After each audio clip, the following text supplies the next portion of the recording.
നമസ്കാരം. Hema committee report പുറത്തു വന്നതിന് പിന്നാലെ പ്രതിരോധത്തിലായ നടൻ സിദ്ദിഖ് അവസാനത്തെ അടവ് പുറത്തെടുത്തു.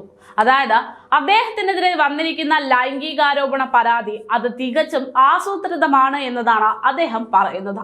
തുടർ നടപടി എന്നോണം മുൻകൂർ ജാമ്യത്തിനായുള്ള കാത്തിരിപ്പിലാണ് നടൻ സിദ്ദിഖ്. അത് മാത്രവുമല്ല, ഈ ലൈംഗികാരോപണങ്ങൾ ഉണ്ടായതിന് പിന്നാലെ പോലീസ് യാതൊരു അന്വേഷണവും നടത്താതെയാണ് തനിക്കെതിരെ കേസെടുത്തിരിക്കുന്നത് എന്നുള്ള ഗുരുതര ആരോപണവും കുറ്റപ്പെടുത്തലും ഇദ്ദേഹം ഉന്നയിച്ചിട്ടുണ്ട്. എന്തായാലും നടൻ സിദ്ദിഖ് സുപ്രീം കോടതിയിൽ സമർപ്പിച്ച മുൻകൂർ ജാമ്യാപേക്ഷയിൽ പറയുന്ന കൂടുതൽ വിവരങ്ങൾ ഇപ്പോൾ പുറത്തു വന്നിരിക്കുകയാണ്. താരസംഘടനയായിട്ടുള്ള അമ്മയും WCCയും തമ്മിലുള്ള പോരാണ് തനിക്കെതിരായിട്ടുള്ള ബലാത്സംഗ കേസിന് പിന്നിലെന്നാണ് ഈ ഹർജിയിൽ പറയുന്നത്. ഒന്നും അന്വേഷിക്കാതെയാണ് പോലീസ് പ്രതിയാക്കിയത് എന്നും സിദ്ദിഖ് ഹർജിയിൽ ചൂണ്ടിക്കാണിച്ചിട്ടുണ്ട്. മുതിർന്ന അഭിഭാഷകൻ മുകുൾ റോത്തഗിയിൽ നിന്ന് ലഭിച്ച നിയമോപദേശത്തിന്റെ അടിസ്ഥാനത്തിലാണ് താൻ മുൻകൂർ ജാമ്യാപേക്ഷ നൽകിയതെന്നാണ് വിവരം. ഓൺലൈനായിട്ടാണ് രജിത റോത്തഗി വഴി സിദ്ദിഖ് ഹർജി സമർപ്പിച്ചിരിക്കുന്നത്. യുവനടി ഉന്നയിച്ച ആരോപണം അടിസ്ഥാനരഹിതമാണെന്നും ഹർജിയിൽ പറയുന്നു. തന്നെ അപമാനിക്കാൻ ലക്ഷ്യമിട്ടിട്ടുള്ള ഗൂഢാലോചനയുടെ ഭാഗമായിട്ടാണ് നടിയുടെ പരാതി.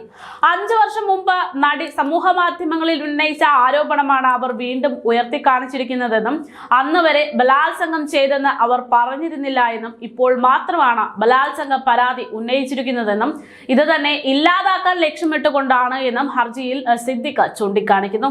മുൻകൂർ ജാമ്യാപേക്ഷ തിങ്കളാഴ്ച പരിഗണിക്കണമെന്നാണ് സിദ്ദിഖിന്റെ അഭിഭാഷക രഞ്ജിത സുപ്രീം കോടതിയിൽ രജിസ്ട്രാർക്ക് കത്ത് നൽകിയിരിക്കുന്നത്. അതേസമയം സിദ്ദിഖിനെതിരെ നടപടി ശക്തമാക്കുന്നതിന്റെ ഭാഗമായി എല്ലാ സംസ്ഥാനങ്ങളിലും ലുക്കൌട്ട് നോട്ടീസ് നൽകാനുള്ള നിർദ്ദേശങ്ങൾ നൽകിയിട്ടുണ്ട്. ഫോട്ടോ പ്രസിദ്ധീകരിച്ചതടക്കമുള്ള ലുക്കൌട്ട് നോട്ടീസ് സിദ്ദിഖിനെ ഏത് വിധേനയും കൊടുക്കാനുള്ള സാധ്യതയുമുണ്ട്. മറ്റേതെങ്കിലും സംസ്ഥാനത്തിൽ എത്തിയാൽ തിരിച്ചറിഞ്ഞ് അന്വേഷണ സംഘത്തെ അറിയിക്കാൻ ഫോൺ നമ്പറും പത്രങ്ങൾക്ക് നൽകിയെന്നാണ് വിവരം.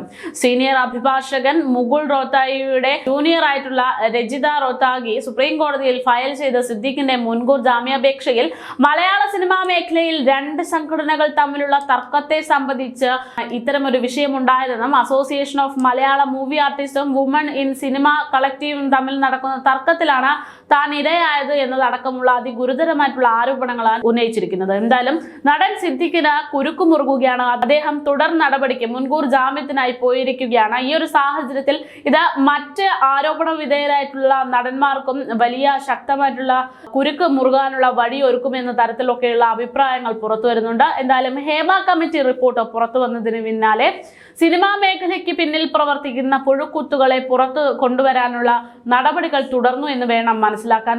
CPM MLA ആയ മുകേഷിനെ ഉൾപ്പെടെയുള്ള ഇടവേള ബാബുവിനെ ഉൾപ്പെടെയുള്ളവരെയൊക്കെ അറസ്റ്റ് ചെയ്തിരിക്കുന്ന ഒരു സാഹചര്യമാണ്. MLA മാത്രമാണ് പോലീസ് ജാമ്യത്തിൽ വിട്ടയച്ചിരിക്കുന്നത്. ഈ ഒരു സാഹചര്യത്തിൽ കൂടുതൽ നടപടികൾ ഉടൻ തന്നെ ഉണ്ടാകും എന്നതും സിനിമാ മേഖലയുമായി ബന്ധപ്പെട്ട് ഇനി ആരൊക്കെ കുടുങ്ങും എന്നതൊക്കെ കാത്തിരുന്ന് ആകാംക്ഷയോടെ കാത്തിരിക്കുകയാണ് മലയാളികൾ. കാരണം നമ്മൾ പ്രതീക്ഷിക്കാത്ത പല മുഖങ്ങളുമാണ് ഓരോ ദിവസവും വ്യക്തമായിക്കൊണ്ടിരിക്കുന്നത്. ഓരോ മുഖങ്ങളുടെയും പിന്നിലുള്ള കൊടും ചതികളൊക്കെ വ്യക്തമായി തന്നെ പുറത്തു വന്നുകൊണ്ടിരിക്കുന്ന ഒരു സാഹചര്യമാണ്. ഇന്നും ഒരു നടി വലിയ ഗുരുതരമായിട്ടുള്ള ആരോപണങ്ങൾ ഉന്നയിച്ചുകൊണ്ട് രംഗത്തെത്തിയിട്ടുണ്ട്. അതുകൊണ്ട് തന്നെ ഹേമ കമ്മിറ്റി റിപ്പോർട്ട് മലയാള സിനിമാ മേഖലയെ അഴിച്ചു പണിയാൻ പോകുന്നു എന്ന തരത്തിലുള്ള അഭിപ്രായങ്ങളും ശക്തമാകുന്നുണ്ട്.